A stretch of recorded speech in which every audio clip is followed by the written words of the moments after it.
every sacrifice, every late night, and every trial and tribulation that we had in the last 2 years has been absolutely worth it. It has helped us to get to where we are today. We have to go through those pains. I'm TJ Chifokoya, team manager of the Zimbabwe Sables for the last 3 years. Currently also the high performance campaign manager, and also recently appointed as the general manager of Zimbabwe Rugby Union. Every single hardship we had over the last, I'd even go further back to maybe even decades, because this has been something that we have grown over time, frustrations and everything else that have led to this day. And that's why we deserve to be in this spot, and we'll do everything that we can, that when we get to Australia in 2027, we have a formidable team that's going to be on the field every time, that the country is proud to have on the field. And that's what all of this means. So emotionally, I think I was a wreck. I don't want to lie. I was trying to keep it together, you know. I remember the day of the final. I took walks. I even went for a swim just to try and think, like, what are the potential outcomes of this? Thought of every outcome possible for today, for this final, and I don't see us not winning this game. And so everything as we were going through the game was just a manifestation of all that hard work that had been put in, and you could see it happening on the field. It started to kind of start to wane a little bit as Namibia was pulling back. You know, we had an 11-point lead and they started pulling back.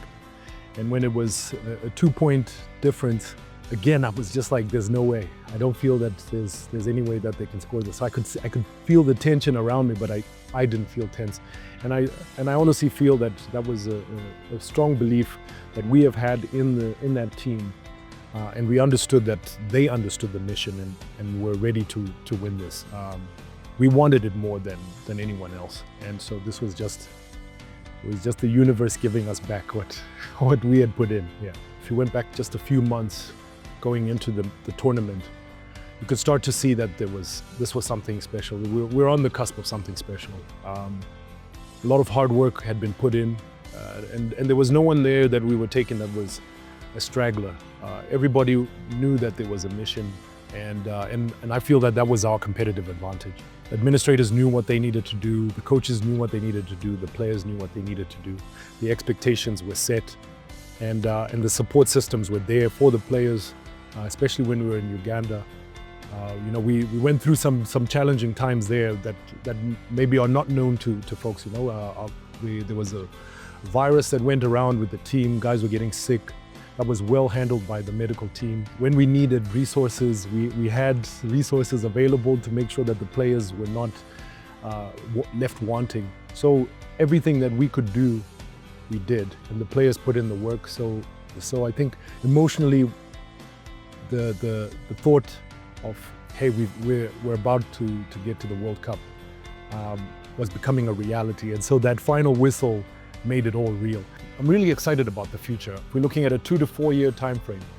It's really going to be a turning point for Zimbabwean rugby. I think what the Sables have done is not just unique to the Sables. It's not just, you know, it's not esoteric to that team. It is for the benefit of all rugby in Zimbabwe. And as we go into these high profile tournaments now, you know, Nations Cup is first time that Zimbabwe has played Tier 1, Tier 2, upper Tier 2 nations in decades. And it really is something that we have to embrace as a sport, as a fraternity, to ensure that all goes, it spreads through all the teams, it goes from top to bottom. We want to have young boys, young girls in primary school aspiring to be Sables. And for the first time, I think that has become real again. That was something that when I was playing in primary school. Around 1993, I played at Police Grounds as a curtain raiser for a Zimbabwe versus Wales game. And that was something that, you know, to be on the field that the national team plays. And that's something that we can bring back again. So the next couple of years, with us playing in the Nations Cup, with us bringing high-profile games to Zimbabwe, it's going to make that very tangible and very real for our fans, for rugby players, for supporters, for our stakeholders. We start to give them all something back. And that's really been one of our things. I think that's what makes it all work. So these are the benefits of these high-profile tournaments and what it means to us. So we know that the task is not going to be easy. It's definitely high-level competition, and we are prepared to put in the work again to make sure that we are ready for that. I was like, hey, I was just sitting in the stands. I was like, we can definitely do this with Zim. If we just get the right amount of like-minded people together to believe in one vision, we can definitely do this. So my name is Kyros Chirangende, born and raised in Zimbabwe. I started playing rugby when I was 13, all the way through high school. Actually, it's a funny story because I never wanted to play rugby. I was a softie, still a softie. Remember at Mchara Boys Eye, rocking up as a boarder, and they asked all the freshmen to choose their sport. And I said, I'm going to play field hockey. The seniors then, who looked like giants and scary and way bigger than me, say there's no way, you're too chubby to play field hockey. So you got to try rugby. It's like, no way. Like, you know, I'm the fourth kid, the first son. So I grew up with girls, got 3 sisters above me. And so I was used to being pampered, right? And everything being done for me. So I was like, nah, I'm not gonna play rugby. But here we are, the bug bit me. I'm the most crazy person about rugby that I know in my circle. I mean, there's a few, but I'm like one of the worst. Played rugby all my high school, moved to Watershed. That's when it really kicked off. We started doing tours, played a little bit of age grade, international representative, then moved to England, played for Hartbury, played for Leeds Met, played for a few clubs in England, got injured, the usual story, started a sports marketing company, which is Kyros Sports, and then sort of my career has just sort of evolved from there. I work for the owners of the Sharks and Saracens. It's a huge privilege and an honor to be able to execute that and being in a position that I'm in. So I take that super seriously. At the same time, they also believe in my dreams. They know how much I love my country. They know how much I love a sort of development sports, youth sports, and they also support that. So which is great, because that's the stuff that probably give me the most fulfillment. That youth development stuff and stuff we do in the communities, both in Zim, South Africa, and the US. I've kind of always been involved with Zim rugby in one shape or another, just never ever formally. So I've always consulted for different federation presidents and always try to do our bit as a sports marketing consultancy and development company in sort of nurturing young talent, finding them opportunities abroad, just creating pathways for players. In 23, I spent a couple months in France at the World Cup, so I was there the entire time and just got super motivated by Chile, Portugal, and how they were performing at the World Cup and became everyone's second team. I was just sitting in the stands. I was like, we can definitely do this with Zim. If we just get the right amount of like-minded people together to believe in one vision, we can definitely do this. So I remember calling the then president, Aaron Johnny, and I said, hey, I think we can do this. I've got a plan that I think we can execute. And, you know, because he knew me, he says, listen, dude, I trust you. Let's try set something up. And fast forward, a lot of things just came together. I met Lindsay, who's become one of my closest friends and confidant. And we just vibe, we think alike. She cares a lot about people and she wanted to give back. And it was just the right people, and met Lee House and Doc Parry, and then we formed this quartet as the Sables Trust, where we just became such good friends off the field, and I love them dearly. They've become my family now. And because of that, we're pretty agile in the way we thought about things. And at the forefront of that was player welfare, just really genuinely caring about the players and, you know, what they go through. I think that was pretty evident early on. And I think that was the catalyst for for our success, actually, because the players could feel it. It was tangible, and none of us was faking it. Nobody has main character syndrome. So everyone just wanted to get the job done and make our country proud and put our country on the map. And however that's achieved, and whoever takes the credit, nobody cared. It's culture and the environment we created. In high performance teams, I think that's a big, big needle mover. And I think we got that right from the onset, thankfully. I can't say maybe we were smart enough to implement it. It certainly wasn't me. Maybe my other 3 colleagues already had a plan, but I think we're quite intentional, and I think we're also pretty genuine. And you can pick out when someone is genuine and really is for you and cares for you. I think players, after a lot of distrust and a lot of not trusting the system, finally could feel that, no, we are there for them. It took a while. Maybe I'll be talking to players maybe 3-4 times a week for 8 months, just doing the work, and just showing them that they're not just some commodity. We want them to come represent their countries, but we also value them as human beings, and there's something special they can achieve with us. Culture was a big thing for us, and I'm glad we got it right. It's one thing you find about Zimbabweans, right? Like, we've got this weird sort of combination of being super humble, nice people, and then sort of apologizing when we're in certain rooms. Now that can be endearing, and that can be also our downfall in the sense that you don't realize that you should take your rightful place. So sometimes I think a balance is needed. We definitely should not lose the humility side of it, but also at the same time be confident enough to recognize that, hey, we are good enough. We are worthy of these tables and rooms that we are being asked to be at. And I think just the right balance is good. We are just super laid back. We love each other, always singing, the camaraderie, all those things I don't think we should lose. But also at the same time, now we are with the big boys. We haven't lost since 2023, but we're gonna probably lose a bunch this year, which is fine because that's the learning process. But also realize, hey, we can play too. We're here to play. We're not here to fill in numbers. So I think that process is gonna be fun to watch. And I know that there's a lot of good people that are gonna take over the job that we did and make it even better and apply smarter minds to some of the models that we're building or that they're building. Ricky is my kid brother, the last born. As you know, last borns just think they're God's greatest gifts to the earth. Nothing phases that kid, which is good in a certain sense because he's not overtaken by the pressures of life and of the work. And I think maybe that's what's making him become a really good coach. So I forced Ricky into rugby. He was playing cricket. He was a soccer cricket guy. And then the bug bit him too. And then I said, no kid brother of mine is doing any of these sports. You gotta love rugby. And he's done well. I never thought he'd be a good coach. I actually didn't know he was a good coach, but I've seen him coach a couple times and I think he's got a great future. He's got a lot to learn.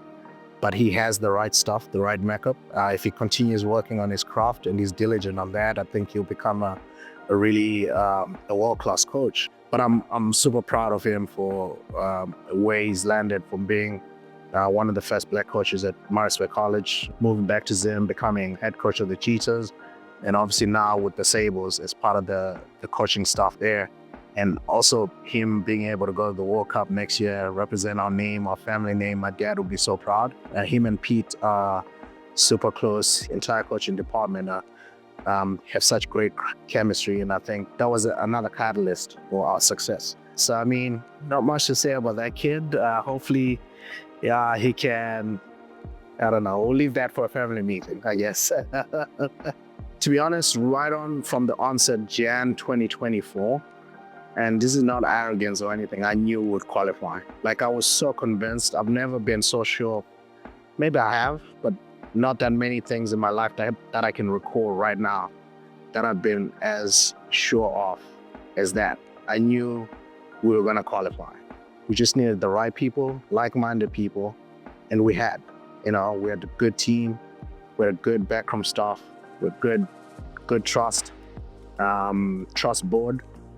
So I knew we could. So play Morocco, and that was the game I was most scared of because I didn't want us to be complacent. So I kept talking about guys, and we hadn't had like amazing prep. We hadn't had big warm-up games. Uganda played the Blue Bulls. Namibia did their thing. We played, played Portugal. We hadn't played anyone, so we're going in cold. So that's the game that worried me most. When we got over that, we had a tough Kenya to beat, and Kenya are always physical. And I knew that if we could mesh that energy in the set piece at scrum time, we definitely are more skillful, but we had to win that battle up front first. And that game, if you go and watch it, they were killing us. at certain points. And then obviously the final, Namibia, I was relaxed, to be honest. So I don't do a viewing of important games well with company. I want to be ideally by myself on my couch, not in a stadium. But obviously I was at the stadium, which was fine. So I found a little place of my own to be by myself. I stood there and watched the game. Second half, I moved to being behind the team's bench. I was just quiet, by myself with my own thoughts, and just watching everything unfolding, just watching history. I knew we were going to qualify. I wasn't particularly too scared or too frantic. And then, yeah, we won it. And everyone just rushed onto the field. I didn't. I was just more relief. It was more crying and just thanking God and just be like, you know, we thought about this 14 months prior to this day, and it's actually here. And it was just so surreal. I can't quite explain it. In that moment, I think it took quite a while to sink in. And then on to the next. That's just how I am. I'm like, I enjoy the moment and I want to sit back and, hey, that was cool. We achieved that. Actually, that's pretty cool. But what's next? You know, let's continue moving. Don't celebrate too much, although that's important to celebrate your achievements. So, I mean, that was a beautiful day, man. It was a great day for Zim. And I think there's still some residual momentum from that we're yet to see, or maybe that we can't even see or realize. You know, I had parking attendants saying, oh, we didn't even know about the Sables. Now that's our team. You know, they won jerseys. It was beautiful to see. And so yeah, man, I'm so glad it worked out. And yeah, super thankful to God that the plan that we laid out worked out. The goal would be to go to Australia and acquit ourselves well, put in good performances, and just try to make our families and friends and country proud. I think the target has to be 2031 to win a game and to just never be out of a World Cup.